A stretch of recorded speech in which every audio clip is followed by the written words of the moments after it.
Suamiku pewaris utama. Bab 12. Jadira diusir. Orang-orang yang berlalu lalang di jalanan, juga yang sedang berada di dalam restoran, semua melihat ke arahnya. Mereka tak habis pikir, kenapa seorang gadis cantik, walaupun berpakaian sedikit kotor, dan rambut acak-acakan, berteriak-teriak seperti itu, mungkinkah dia orang gila baru? Sungguh tega kau, Hendy. Kenapa kau tidak mengenaliku lagi? Aku Jadira, istrimu dulu. Katanya kesal. Hei gembel. Kenapa kau masih di situ? Cepat pergi dari sini. Hus. Hus. Kata manajer restoran itu dengan sombongnya. Satpam. Kenapa kalian diam saja? Cepat usir perempuan gila itu dari sini, mengganggu saja. Ucap manajer restoran itu lagi.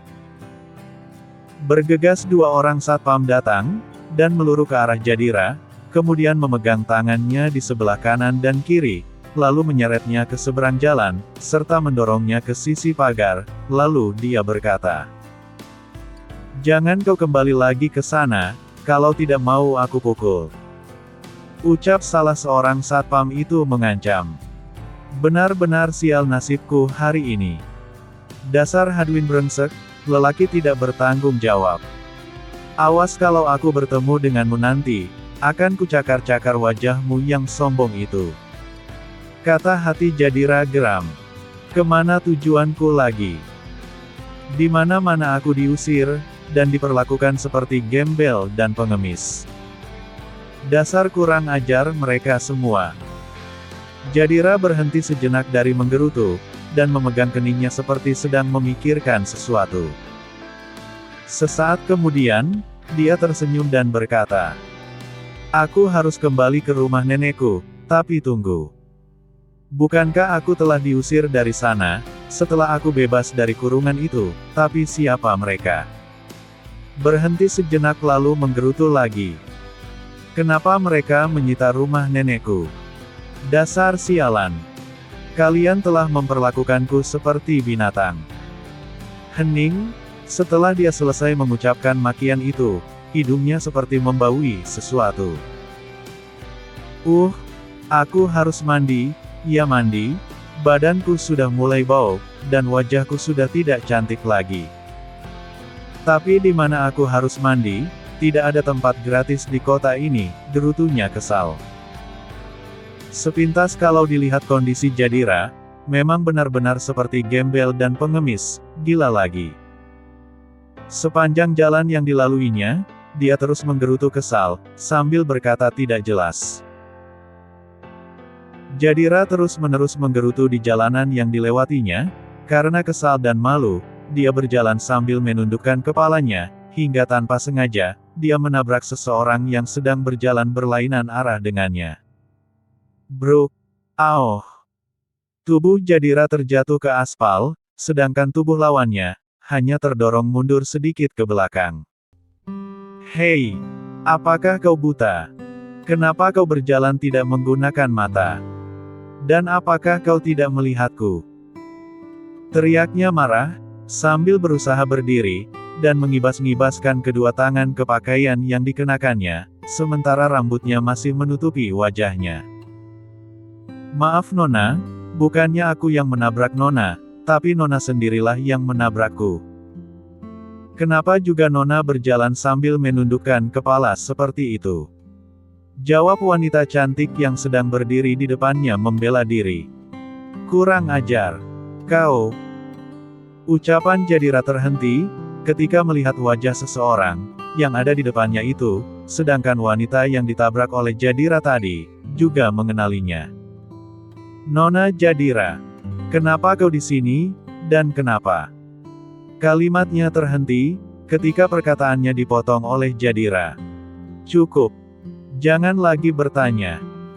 Hardiknya marah, tapi wanita itu tidak peduli, dan terus saja bertanya. "Nona, apakah Anda sudah tidak mengenaliku lagi? Aku sangat kenal denganmu, wanita sok suci, dan sok bersih ketika bekerja di kantorku, bukankah itu kau? Sekarang pergi." Aku sedang tidak ingin melihat wajah sok alimmu itu. Ucap Jadira kesal, tapi dasar wanita lembut hati, ucapan yang tidak baik itu, tidak dipedulikannya, dia terus mencecar Jadira dengan pertanyaan, yang membuat Jadira tersudut. Nona, apa yang sebenarnya terjadi? Kenapa keadaan Nona jadi seperti ini? Ucapnya sedih. Itu bukan urusanmu. Pergi. Tapi Nona, apakah kau tuli atau buta? Aku bukan lagi nonamu, dan bukan lagi atasanmu. Mengerti? Ucap Jadira sambil mendorong tubuh wanita yang ditabraknya tadi. Wanita yang didorong tersebut tidak marah, malah dia mengajukan pertanyaan lagi. Apa yang sebenarnya terjadi pada Nona? Mungkin aku bisa menolongnya.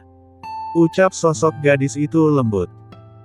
Itu bukan urusanmu, dan aku tidak akan mau bercerita padamu. Sekarang pergilah. Sebelum kucakar wajah jelekmu itu. Ancam Jadira sudah semakin kesal. Kukira setelah kupecat dulu, apakah kau sekarang telah menjadi gelandang sepertiku? Sampai saat ini, aku memang belum mendapatkan pekerjaan, tapi uang tabunganku masih cukup untuk membiayai hidupku sehari-hari. Jawabnya tenang. Hebat juga kau ya. Sini. Berikan uangmu padaku. Aku ingin membeli baju, dan menginap di hotel, cepat. Desak Jadira tak tahu diri. Tidak bisa seperti itu Nona, kau jelaskan dulu, kenapa kondisimu jadi seperti ini. Ucapnya sedikit keras karena sudah mulai terpancing emosi. Ini semua gara-gara Hendy keparat itu. Berani-beraninya dia mengacuhkanku tadi, dan berlagak tidak kenal denganku. Apa maksud Nona? Tanya wanita itu penasaran, ketika nama Hendy sahabat terbaiknya, disebut dan dimaki-maki oleh Jadira. Tapi sayang, bukan jawaban yang didapat, malah bentakan dan desakan untuk segera menyerahkan uang yang didengarnya. Sudah diam. Jangan bertanya lagi, aku muak melihat wajahmu. Cepat berikan uangmu, kalau tidak aku pukul wajahmu yang jelek itu. Lagi-lagi dia menghina wanita bawahannya dulu, dengan kata-kata kotor dan menyudutkan. Maaf. Saat ini aku sedang tidak membawa uang, jawabnya datar. Kalau begitu, serahkan ATM-mu, dan sebutkan berapa nomor sandinya. Maaf aku tidak bisa, permisi. Jawab wanita itu tegas, dan meninggalkan Jadira begitu saja. Sial. Benar-benar sial. Dasar gadis sombong. Kau pikir kau siapa? Aku Jadira, perempuan tercantik di kota B ini. Aku yakin akan ada orang yang tertarik padaku lagi. Gumamnya memuji diri sendiri, walaupun bercampur kesal. Stres dan terdapat gangguan jiwa, itulah kata yang pantas disematkan pada Jadira saat ini. Tapi apakah benar begitu? Apakah benar Jadira telah menjadi gila, akibat diacuhkan oleh Hendy, atau akibat ditinggalkan oleh suami barunya? Semua masih belum jelas. Siapa gadis cantik yang tadi ditabrak oleh Jadira? Kenapa dia mengenalinya? Oh ternyata, wanita itu adalah bekas bawahannya, ketika bekerja di perusahaan Birawa Group dulu. Emily atau Emi, itulah nama gadis tersebut, dia dulunya adalah bawahan Jadira, tetapi karena kejujurannya, dia dipecat, dan diusir dari tempat dia bekerja. Selama beberapa hari ini, dia terus berusaha untuk mencari pekerjaan, tapi tak satupun perusahaan yang dia datangi, mau menerimanya untuk bekerja di perusahaan tersebut. Malam itu, kebetulan dia sedang senggang dan suntuk berada di rumah terus, maka dia memutuskan keluar dari rumah kontrakannya, untuk sekedar menikmati indahnya malam di kota B tersebut. Saat dia sedang berjalan sendirian, saat itulah tanpa sengaja, dia ditabrak oleh seseorang yang dia kenal, yaitu Jadira. Bos lihat. Ada wanita cantik yang sedang berjalan sendirian di sana. Walaupun pakaiannya sedikit kotor, tapi wajahnya cukup cantik bos. Apakah bos mau? Kalau mau, aku akan menangkapnya, dan membawakannya untuk bos. Jangan gila kamu. Apakah kau tak tahu, bahwa wanita itu gembel, kotor, busuk dan gila? Apakah perempuan seperti itu yang mau kau serahkan padaku? Dasar bodoh. Tapi bos, wanita itu tidak benar-benar gila, cuma pakaiannya saja yang kotor, walau rambutnya terlihat acak-acakan, tapi tetap terlihat cantik. Mungkin dia tadi barusan bertengkar dengan pasangannya, sehingga dia lari, dan berjalan sendirian di jalanan sepi seperti ini. Bella anak buah bos tersebut tetap ngotot. Kalau begitu boleh juga. Sekarang kau dan kau, cepat pergi tangkap perempuan itu, dan masukkan ke dalam mobil, cepat. Siap bos. Jawab mereka serempak. Halo Nona, kenapa jalan sendirian di jalanan yang sepi ini? Kalau Nona tidak punya teman, lebih baik ikut bersama kami.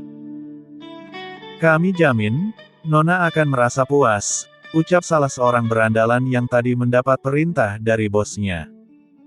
Kurang ajar, beraninya kau. Dasar perempuan jalang. Maki salah seorang berandalan, yang terkena selaivanya Jadira, ketika dia meludahinya, lalu tanpa diduga. Plak. Tangan berandalan itu dengan tangkas menamparkan pipi Jadira, hingga membuatnya menjerit kesakitan, dan terhuyung mundur ke belakang, dan hampir jatuh. Kemudian salah seorang dari mereka berkata, "Tangkap tikus kecil ini, dan kita jadikan sate, kemudian kita berikan kepada bos, setelah itu, baru kita bersenang-senang dengannya." Jadira yang mendengar ucapan itu menjadi ketakutan, kakinya melangkah mundur dan mencoba lari, tapi ketiga berandalan itu segera mengepungnya dari segala sisi. Merasa terkepung dan tidak bisa berbuat apa-apa lagi, Jadira mengeluarkan kata-kata sakti, yang dimaksudkannya untuk menakuti ketiga berandalan tersebut. "Siapa kalian? Kenapa mencegatku di sini? Lepaskan! Tak tahukah kalian siapa aku?" Bukannya takut, tapi malah mereka tertawa-tawa. Kemudian salah seorang dari berandalan itu, mengajukan pertanyaan kepada calon mangsanya. "Memangnya kau siapa gadis kecil? Kau itu hanya gembel, sudah syukur kalau kami masih mau denganmu. Jangan coba-coba melawan, kalau tak mau kami sakiti." Ancamannya tidak main-main, lalu memegang tangan kanan dan kiri Jadira, hingga membuatnya marah dan berteriak lantang. "Lepaskan aku bajingan! Jangan sentuh aku! Aku jijik dengan kalian!" Makinya lantang. Berisik. Dasar perempuan jalang. Plak, plak, ark. Kurang ajar, beraninya cuma sama perempuan. Pekik Jadira kuat-kuat, sambil berusaha menendang kelereng kecil, salah satu dari tiga berandalan itu.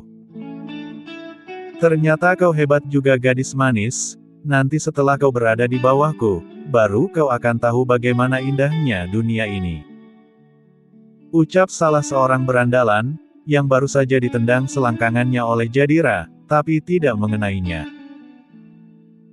Kemudian orang tersebut, tiba-tiba diam, sambil meletakkan jari telunjuk di atas alisnya, seperti sedang berpikir, dan memandang Jadira penuh selera, lalu berkata, "Cepat seret dial.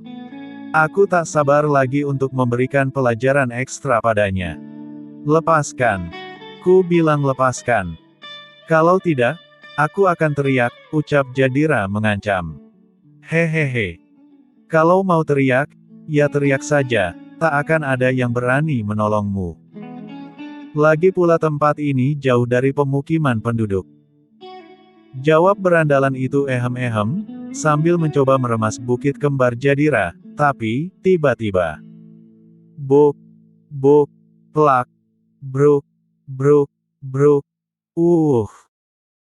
Kekacauan yang disebabkan oleh berandalan itu, untuk sejenak berhenti, karena tubuh mereka saat ini, sedang berguling-guling di tanah. Setelah beberapa detik, salah seorang dari mereka, mencoba duduk dan memberanikan diri bertanya. "Siapa kalian? Kenapa menggangguku? Tak tahukah kalian siapa kami? Berisik. Jawab sebuah suara tegas dan dingin dengan tatapan mata yang mematikan. Ketiga berandalan yang tadi dihajar oleh orang-orang itu tercekat diam. Di depannya saat ini, ada 4 orang laki-laki yang berbadan tegap, sedang berdiri menatap mereka, dengan aura yang menakutkan, serta tatapan mata yang mematikan. Entah kapan datangnya keempat orang yang laki-laki yang berbadan tegap tersebut. Tiba-tiba saja mereka muncul, dan langsung menghajar ketiga berandalan yang sedang mengganggu Jadira di jalan, hingga membuat mereka tersungkur, dan jatuh ke tanah. Salah seorang dari ketiga berandalan itu, memberanikan diri, untuk bertanya lagi. Siapa kalian, dan kenapa kalian mengganggu kesenangan kami? Ucapnya jumawa dan percaya diri. Bukan menjawab pertanyaan dari berandalan itu, tapi 3 orang penolong Jadira, malah mengulangi lagi perbuatannya, yaitu dengan menendang kuat-kuat ketiga tubuh berandalan itu, yang saat ini sedang terduduk di tanah, dan buk, buk, buk. Ketiga tubuh yang terkena tendangan itu, terpental jauh, hingga nyungsep di semak-semak, dan tidak bergerak lagi. Tapi ketika tubuh mereka terpental, dan menabrak sesuatu, ada sebuah suara seperti tertahan. Ark! Hanya suara itu yang terdengar, kemudian diam. Setelah diperhatikan, ternyata ketiga berandalan itu pingsan, akibat terkena tendangan dan pukulan yang sangat kuat, dari orang yang baru datang tersebut. Bos berandalan, yang dari awal sudah melihat kejadian itu, hanya diam saja. Sekilas dia memperhatikan, keempat orang yang tiba-tiba datang itu. Alangkah terkejutnya dia, begitu mengetahui, bahwa orang yang datang tersebut, adalah orang yang pernah mengalahkannya, dan sudah memberi peringatan padanya, untuk tidak membuat masalah lagi di jalanan. Tanpa memperdulikan keselamatan anak buahnya, dia dan 3 orang lainnya, bergegas pergi menjauh dari lokasi itu, dan bersembunyi di rimbunnya daun akasia, yang terawat rapi, tidak jauh dari lokasi kejadian. 2 mobil yang mereka bawa, mereka tinggalkan begitu saja di tepi jalan. Setelah membereskan ketiga berandalan tersebut, keempat orang itu bergegas pergi, meninggalkan Jadira sendirian, tapi belum jauh mereka melangkah, terdengar sebuah suara memanggil keempatnya. "Tunggu Tuan!" teriak Jadira, sambil berlari kecil ke arah mereka.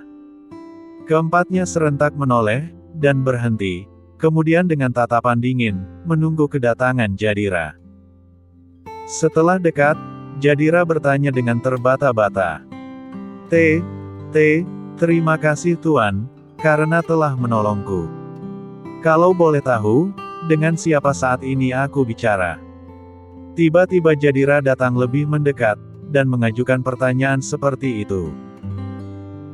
Mereka bukannya menjawab pertanyaan Jadira, tapi malah melangkah pergi, seperti tanpa beban, dan malas untuk berlama-lama di sana. Keempatnya terus saja berjalan, tanpa memperdulikan panggilan Jadira, yang meminta mereka untuk berhenti. Begitu keempatnya dekat dengan 2 mobil, yang ditinggalkan oleh kelompok berandalan tersebut, 2 orang di antara mereka, melemparkan sesuatu ke dalam mobil itu, kemudian dengan entengnya melangkah pergi. 1 menit kemudian, terdengar bunyi dentuman yang sangat keras, dari 2 buah mobil yang sedang terparkir di pinggir jalan. Duar! Duar! Jadira yang berada tidak jauh dari lokasi mobil itu, tubuhnya terdorong ke belakang, dan terjatuh ke tanah, untung tidak sampai pingsan, dan mengalami luka yang berarti. Dia benar-benar shock, dengan ledakan yang sangat kuat tersebut. Tubuh bos berandalan itu gemetaran, dia tidak menyangka, mobil kesayangannya diledakkan begitu saja, oleh orang yang ditakutinya selama ini. Tidak mau ikut menjadi korban, dia dan ketiga bawahannya yang lain, segera keluar dari persembunyiannya, dan melarikan diri di gelapnya malam, tidak peduli lagi dengan keberadaan Jadira, yang saat ini sedang terduduk di tanah. Siapa 4 orang yang tiba-tiba datang menolong Jadira, saat dia sedang mengalami pelecehan, oleh 3 orang berandalan yang kurang ajar tersebut? Dan apa untungnya mereka menolong Jadira, yang dalam 1 hari ini, telah dicap sebagai gembel dan pengemis di kota B? Dan siapa yang menyuruh mereka untuk menolongnya, serta menghajar para berandalan tersebut, berikut meledakkan 2 mobil milik mereka? Ternyata semua itu adalah ulah Hendy. Walaupun dia sangat membenci Jadira, tetapi dia tidak mau Jadira kenapa-kenapa. Walaupun Hendy membiarkan Jadira menderita dan terhina, tetapi dia tidak sampai hati untuk membiarkan Jadira celaka, apalagi sampai dilecehkan, atau dinodai oleh orang-orang yang tidak bertanggung jawab. Jadi Hendy memerintahkan kepada orang-orangnya, untuk tetap mengawasi Jadira, dimanapun dia berada, dan memberikan bantuan, melalui tangan orang lain, untuk memberikan makanan dan minuman, hanya untuk sekedar bertahan hidup. Hal itu juga dilakukan kepada Nenek Wolf dan keluarganya, tetapi sampai saat ini, mereka tidak menyadari perbuatan Hendy, yang diam-diam menolong mereka. Tapi apa maksud dan tujuan Hendy sesungguhnya? Apakah dia masih mencintai Jadira, atau memang ingin benar-benar menyiksanya? Semua itu masih menjadi misteri dan tanda tanya. Setelah meledakkan 2 mobil berandalan tersebut, ke-4 orang penolong Jadira bergegas pergi, untuk melaporkan hasilnya kepada tuan muda mereka. Tuan, semua sudah beres, dan sesuai rencana. Mohon petunjuk selanjutnya. Terus awasi pergerakan mereka, jangan biarkan satupun mendapatkan pertolongan tanpa izinku. Biarkan mereka seperti itu untuk sementara waktu, aku ingin memberikan pelajaran yang berharga bagi mereka, agar kedepannya sadar, bahwa hidup ini tidak sesederhana yang mereka pikirkan. Sekarang pergilah. Laksanakan tugas kalian dengan baik. Siap tuan muda, kami permisi. Beef. Beef. Bunyi nada dering handphone di tangan Hendy, ketika dia menekan nomor seseorang, di daftar kontaknya. Halo tuan muda. Jawab orang di seberang telepon yang dihubungi oleh Hendy.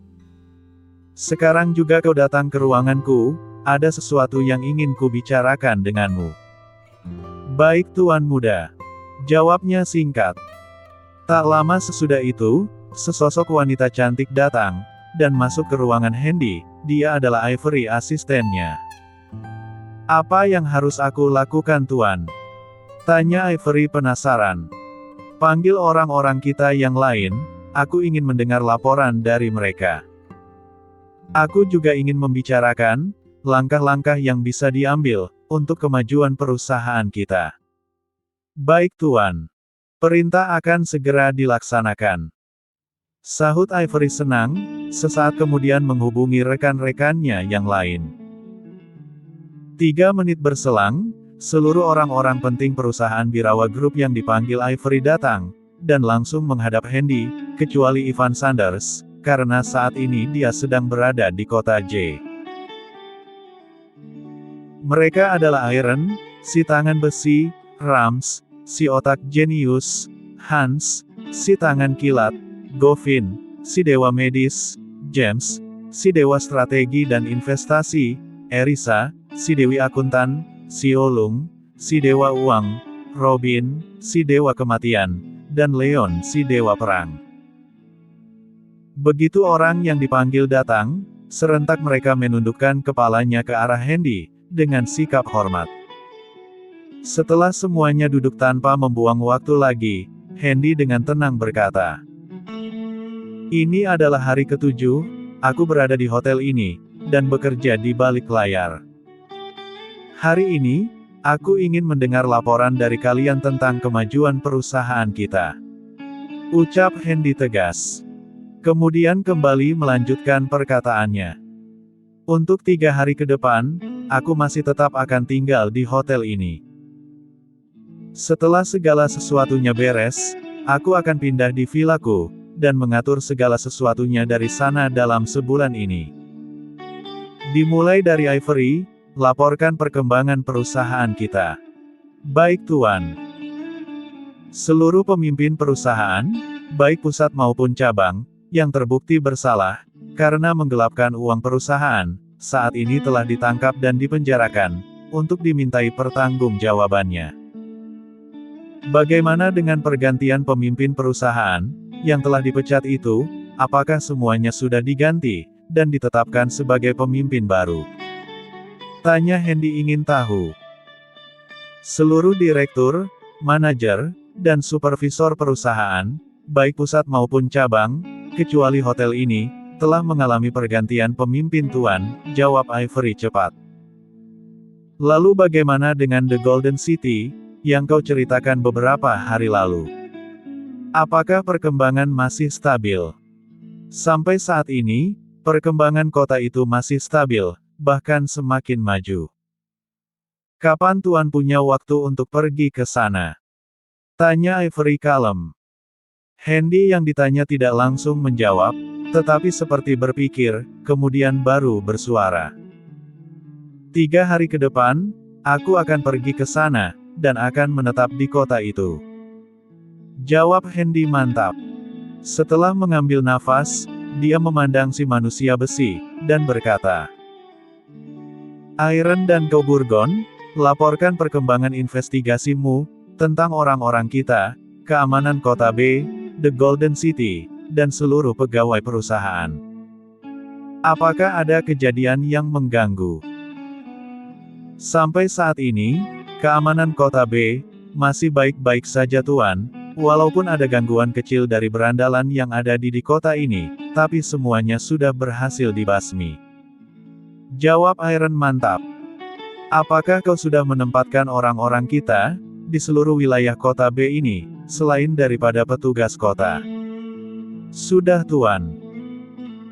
Dibantu oleh orang-orangnya Leon, lebih dari 200 orang yang terpercaya dan bertanggung jawab, sudah kutempatkan di tempat-tempat strategis, untuk menjaga keamanan di kota B, khususnya di aset-aset perusahaan kita. Bagus kalau begitu, aku senang mendengarnya. Ucap Hendy memuji, lalu beralih kepada si Dewa Uang. Bagaimana perkembangan keuangan perusahaan kita, apakah kau bisa melaporkannya si Olung? Dimengerti Tuan, saya akan segera melaporkan perkembangan keuangan perusahaan kita, yang sudah semakin membaik 2 hari belakangan ini. Jawabnya percaya diri.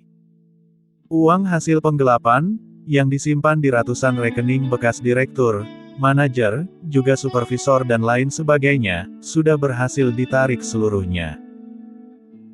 Ditambah dengan penyitaan, seluruh aset-aset mereka, telah menambah keuangan perusahaan semakin sehat, dan naik sebanyak 974. Sedangkan sisanya lagi, sudah habis terpakai oleh mereka. Bagus. Sangat bagus. Aku senang dengan kinerja kalian semua. Ucap Hendy senang, lalu memandang Erisa dan Rams. Yang dipandang cukup mengerti, lalu dengan mantap berkata, Saya ingin melaporkan, bahwa pembukuan laporan keuangan, telah diganti dengan sistem pelaporan elektronik, dan langsung terintegrasi dengan server kantor pusat. Dan terhubung pula dengan handphone Tuan. Jika ada kecurangan, walau sekecil apapun, akan terdeteksi oleh Tuan melalui sistem pembukuan elektronik kita. Ucap Erisa menutup laporannya. Kemudian Hendy melanjutkan dengan bertanya pada Rams. Bagaimana denganmu Rams, apakah seluruh CCTV perusahaan, sudah diretas dan dikendalikan olehmu? Sampai saat ini, hampir 974 CCTV perusahaan, sudah berhasil diretas, dan 34 sisanya lagi, belum berhasil, karena disinyalir, perangkat tersebut sengaja dimatikan, atau memang sudah tidak berfungsi lagi. Serahkan itu padaku Tuan. Orang-orangku akan membereskannya segera. Ujar Burgon percaya diri. Baik, ku terima saranmu itu, jawab Hendy senang. Tak lama kemudian, Hendy mengajukan pertanyaan pada si Dewa Strategi dan Investasi. Lalu bagaimana denganmu James, Apakah kau ada saran kali ini? Tanya Hendy to the point saja. Ada 5 perusahaan besar, yang saat ini sedang kesulitan keuangan Tuan. Menurut pendapatku, sebaiknya Tuan mengakuisisi perusahaan tersebut, karena berdasarkan pengamatanku, prospek perusahaan itu akan cerah di kemudian hari. Apakah laporanmu itu valid, dan bisa dipercaya James? Hendy sengaja bertanya seperti itu, hanya sekedar menguji keseriusan dari si dewa strategi tersebut. Tapi jawaban yang didapatkannya di luar dugaan, dan sangat mengejutkan. Saya bertaruh dengan nyawa saya Tuan. Jika perkiraan saya salah, maka saya bersedia dipecat dan dihabisi. Jawabnya tanpa ragu-ragu. Baiklah kalau begitu, aku terima saranmu, dan untuk urusan ini, kuserahkan pada Ivory, kata Hendy tegas, lalu diam sejenak, dan melanjutkan berkata. Untukmu Robin, Hans juga Leon, kalian harus bekerja sama, untuk membantu Iron si tangan besi ini, guna mengatur, agar perusahaan kita benar-benar aman dari gangguan orang-orang yang ingin merongrongnya. Kami akan melaksanakan tugas kami dengan baik Tuan, apapun yang Tuan perintahkan, akan kami kerjakan. Jawab mereka serempak, dan tanpa ragu-ragu. Ivory, buka lowongan kerja di hotel ini, aku ingin memasukkan kenalanku, untuk menjadi orang penting di sini. Ucap Hendy setelah 10 orangnya pergi, dan menyisakan Ivory, yang masih setia mendampinginya. Lowongan apakah yang ingin Tuan buka? Karyawan biasa, manajer, chef atau direktur? Aku ingin membuka lowongan kerja untuk manajer dan wakil general manajer. Hotel ini belum mempunyai direktur, yang bisa mengatur keuangan perusahaan, dan sekaligus menjadi pemimpinnya. Baik Tuan, hari ini juga, akan kuumumkan lowongan kerja itu. Sahut Ivory sedikit ragu, entah kenapa, kali ini hatinya berkata, akan ada saingan baru dalam urusan hati. Di hari yang sudah ditentukan banyak sekali pelamar kerja yang datang, untuk memasukkan lamaran mereka di hotel tersebut, termasuk juga Emily. Seperti yang Tuan perintahkan, ada sekitar 700 orang pelamar yang datang dari berbagai disiplin ilmu. Mau diapakan dengan jumlah pelamar sebanyak itu Tuan?